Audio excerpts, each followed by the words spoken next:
Welcome back to Giant Monster Games. My name is Adrian, and we're playing Favorable Faeries. Also, I'm down here in the corner now. Exciting new advancements in Giant Monster Games technology. And this opening hand, it's keepable marginally, like just barely keepable. We're gonna keep it. We're gonna keep it. We're gonna see how it plays out. I probably wouldn't normally keep this hand, but I think it's actually keepable. Yeah, by the way, we're on the draw. If you didn't actually know that, we're on the draw. The reason why I don't really want to keep it is because we have a whole bunch of 2-drops, no real 1-drops, no... I guess we technically have a counter-type spell in our opening hand. I mean, Shuttercell Sprite, this guy here. Ah, if I can hit buttons. There we go. This card here is really what we want to be playing, because we can technically counter stuff that our opponent might be doing. Mind you, it is also almost always the initial card that people pull if they're playing black, and they're going to, like, disrupt your hand. Waiting for our opponent, by the way. I've been sending out messages like, good luck, please don't drop, because people tend to drop so much in MTGO. I don't understand why. I mean, I feel like if you're, like, playing Magic, especially Magic Online, why don't you just play through your game? Play your 3 matches. Just do it. Instead of, like, playing one, drop. I've been complaining a lot about this lately, because there's a lot of games I, like, start a game and then, like, drop after game 1. Or, like, halfway through game 1, they're like, oh, I don't want to play against that deck. And, I mean, we're playing right now. I'm playing in the Just for Fun area. Played 2 games before this, which, I mean, this video may be the first video of the series. This might be video 1, but the videos I record before this, I mean, I've had, like, 2 games, and, like, both people dropped into, like, the tournament practice. They're like, you're not a meta deck. Not going to play against you. I'm like, come on. Budget decks can be meta too, you know. Waiting on our opponent still. It's been like a minute and a half. So what do you guys think? Oh yeah, by the way, what do you guys think of the new layout? Amazing? Exciting? Stuff to the side here. No more deck tech. I originally was doing the deck on the side. You guys remember there's the deck here. And I was like, I mean, the deck is now in the description below the video, but I just kind of felt like it wasn't necessarily needed. It was kind of taking up a bunch of real estate on the screen where I could be doing other stuff, like putting my face on the screen. And then this is a little bit less intrusive. I mean, because before it was like this kind of like giant block and kind of like covering up stuff. And this is a little bit less intrusive. So now we have the name of the deck, Giant Monster Games logo, all that jazz. Still waiting on our opponent. Not really sure what's going on. I'm gonna go hello. Hello. I'll even bring it over here. We'll start typing lungs. Can you hear me? I've finally come to talk. My spelling's really bad if you haven't noticed yet. All I want is to have some fun. Tell me I'm not the only one?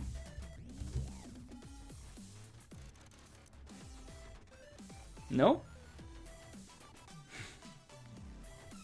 Magic equal life and fun. I don't think our opponent's here, by the way. I think our opponent has decided to disappear into the vast void that is Magic the Gathering Online. Or he just got busy and got pulled away to do something else. So why don't we do this while we're on the camera? I feel like it's like a live stream. That's kind of the fun thing about this, is it's like almost like live stream. We're going to concede the game. So we're going to concede, and then we're just going to go get another game right now. So you guys hear me talk about random stuff, and then now we're going to concede the game, and game details, concede match. And then we're just going to go ahead and start another game like right away. So we're going to go play right away. Hopefully we'll find a game very quick. Like this. Look how quick that is. Ta-da! Amazingly fast. Hello. No drops, please. Hey, huge fan. Cool. Recording now. Good luck. Okay, we're on the die roll. We're going to play first. And whoever we're playing against is now going to see themselves. And I'm like, oh my god, I chatted with that guy. I played against, hold on, who is this? King Lamp. Good luck, King Lamp. See how you do against us. I'm maging Favorable Fairies deck. This is a really risky keep, by the way. Super risky keep. We're going to keep it, though, but it's a risky as heck keep. So, yeah. Apparently, our opponent actually has messaged us, to say me, about the deck that he's playing. So, we're going to critique his deck as we play it. So, Mr. King Lamp, this is your critique of the deck. I will tell you how I feel about your deck as we play it. So, I just, yeah. let's get playing. Cool. And our turn, our upkeep, our main phase. Let's just go and run out a Judge's Familiar. And then run into our opponent's turn. Run to Mr. Lamp's turn. Like, how do we know you're a king, by the way? Mr. Lamp. I mean, I feel like I could just say King Adrian. And, uh-oh. Please don't tell me we're playing against Ponza. Ponza is like a terrible... And you have a Ghost Quarter. Maybe not a bad keep after all. Please don't tell me it's Ponza. I've lost so much to Ponza lately. Ponza, by the way, is green-red land destruction. It's called Ponza because, like, forever ago, before, like, Modern even existed, there was a... Interesting. Judge's Familiar. I guess we technically... Oh, no, this isn't an instant sorcery. Well, go to combat, swing for 1, play a second Judge's Familiar. Yeah, there was... Why is it called Ponza? Because before, a long time ago, before Modern was around, and before it was the deck it is now, there was, I think it was called a card called Ponza, or there's a person playing it called Ponza. You know what? I'm making stuff up at this point, I realize. I don't know why it's called Ponza, but there was apparently some relevant reason why it was called Ponza. And shipping it to our opponent's turn, if he... Utopia Sprawl again. Okay, well, we are going to Ghost Quarter his Utopia Sprawl. Unless he plays a second land. If he doesn't, we're going to Ghost Quarter. Do we Ghost Quarter? Let's see what we draw. Let's see what we draw. I mean, it's not going to do anything for him this turn. We draw Azorius Charm. We are really in a bad spot. He doesn't have a second land. He did not have a second land. So scary times for our opponent. So let's go to combat, swing with both these guys. So attack with all creatures. And then whoopity whoop. Whoopity whoop. We are going to then play a second one and then blow up his land. Seems reasonable. Seems completely reasonable and respectable. Something that a stand-up citizen like myself would do. Blowing up your land. I'm talking about how much I hate land destruction, but I knew he's going to go get a land right now. These two Utopia Sprawls are just going to fall off right now. Gone. He goes gets a forest. He goes to his turn. At least he didn't lose a land. So, what does he play? He plays target creature gets +1 blood. Okay. Oh, opponent scoops it. Goes to sideboard. I mean, if I didn't have Ghost Quarter, I think his deck would have done really well. So, I understand. Great game one. Almost had you there. Okay. Steve's Claim's going to come in because Utopia Sprawl... Oh, Utopia Sprawl is target forest. Is it target forest? I think it's target forest. Or is it target land? I'm pretty sure it's target forest. So, we're going to Seize Claim away stuff. So, Utopia Sprawls fell off. We need to take out what? Charms don't seem like they're going to be very good in this matchup. Pride of the Clouds. Seems very strange. I think we could bring in Disenchants to remove things, but I think we're going to bring in Disenchants. Remove things, specifically Utopia Sprawls. I'm kind of just siding against Utopia Sprawl because I'm terrified of it. So we're going to go this way. And what do we take out? I think the Wyvern actually isn't a... yeah, the Wyvern's going to be a bad one. Okay, run it back like that. So it's blue, green, something or other. Maybe game 2. Maybe game 2. Smiley face. Well, this is a terrible opening hand. Let's mulligan that away. Gone. This is substantially better. We will keep it, and I'm going to make some sideboards here. By sideboards, I mean graveyards. Do I want another land? I think the answer is bottom of library. I think if there's one thing I think this deck actually needs, I think it actually needs another land. I mean, I think we're too light on land. I think we actually need one more land, maybe even 2 more land. Just a feeling. And he skips his first main phase. Must be a mistake. Misty Rain Forest. Okay. Forest. Grabbing. Utopia Sprawl. Yeah, enchant forest. Okay, so good. Whew. Second guessing myself there. I was like, is it enchant forest or enchant land? So yeah, so if you turn this into an island with Seize Claim, it's going to fall off. Which is a trick amongst tricksters. And running out a Cloudfin Raptor, shooting it over to our opponent's turn. Playing as quickly as possible so we don't burn our clock. Fun fact, pro tip. Okay. More forests. And he named green. Interesting. I thought he'd want to name blue, seeing as how he's apparently playing blue as well.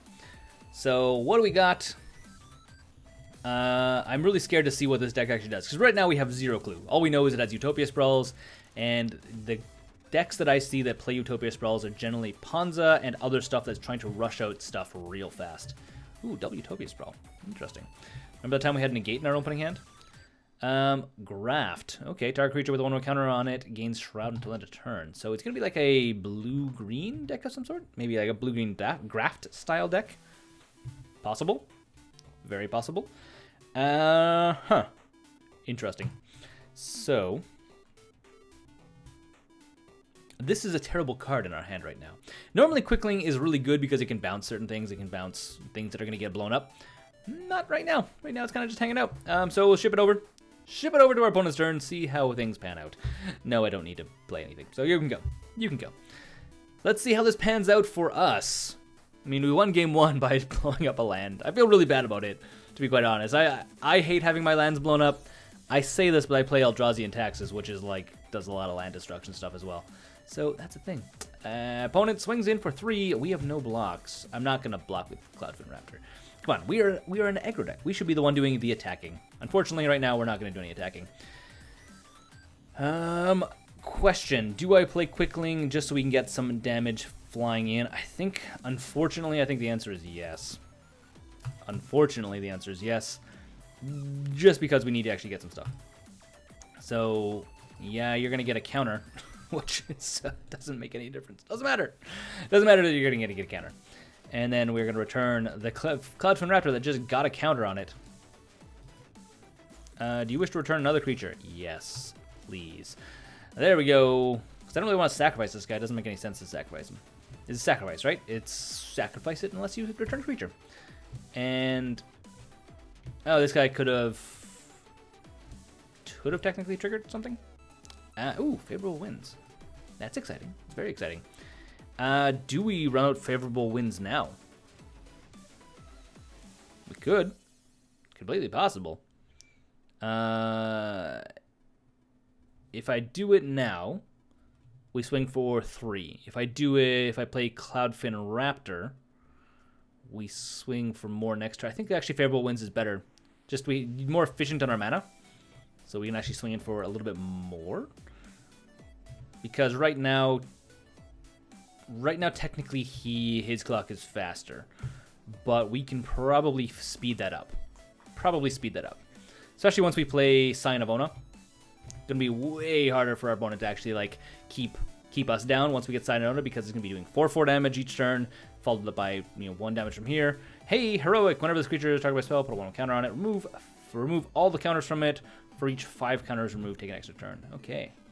So our opponent's gonna try and graft a whole bunch. So he's gonna graft 3 counters onto him right away. And this is when it becomes the target of a spell. Whenever you cast a spell that targets it, you get to put a counter on it. And this is just 1 counter. So he's doing the like counter thing. He's gonna be. I wouldn't be surprised if there was like hardened scales and stuff in this deck.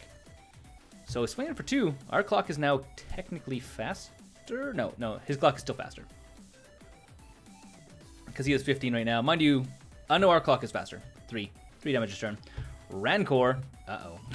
That's scary. So he's going to be a 5/3. That's exciting. Double Cloudfin Raptor? Do I do that? I think that's what we do. I think we go Cloudfin Raptor, followed up by a Cloudfin Raptor. I guess we technically could hold up Negate. Oh, I should always yield to this, by the way.